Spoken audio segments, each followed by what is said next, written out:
Panchakarma is a big system. Basically, Panchakarma means 5 actions, and it describes these 5 ways of cleansing.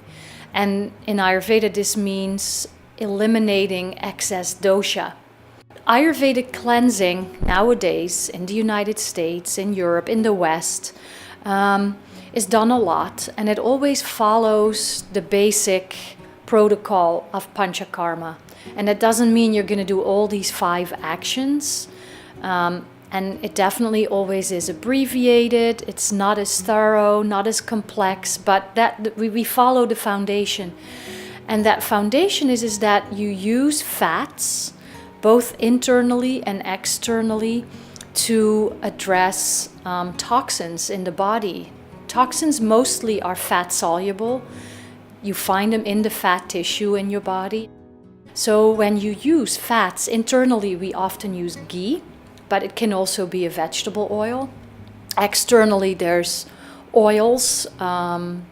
We can use plain vegetable oils, but the traditional Ayurvedic system uses herbal oils that are processed in very precise ways, and specific oils are for specific conditions, but they're applied externally in massage and all kinds of other beautiful treatments for the purpose of eliminating toxicity.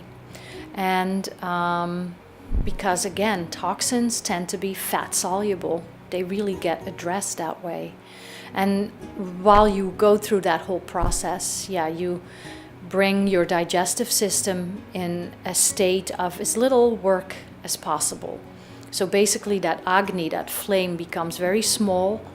You eat very simple, easy to digest food. Typically there's no fasting involved, or maybe just a tiny little bit, maybe skipping a few meals simply because your body is going through elimination.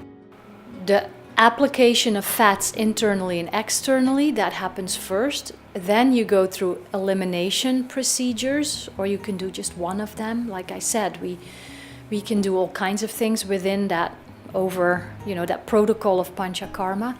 And then the last part of it is what's called the rejuvenation, is where you slowly start building up the Agni, the digestive fire again, by adding different food groups. And you want to keep that fire strong by maybe taking some herbs and spices that can really nourish that fire. We use ginger for that a lot. So when you think of eliminating toxins through what traditionally was those 5 actions of Panchakarma, and you might do only 1 or 2 of those, but you're eliminating toxins, then you can imagine that there is some space left behind, empty space.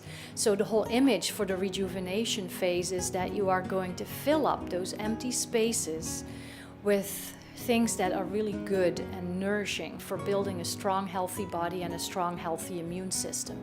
So then you work with specific foods and herbal preparations to get your body back up to strength, because it is always a depleting process to do cleansing. But that rejuvenation is built in. You don't stop. By eliminating, you stop when you've rejuvenated. So it's a beautiful way to do it. And people have great benefit from it.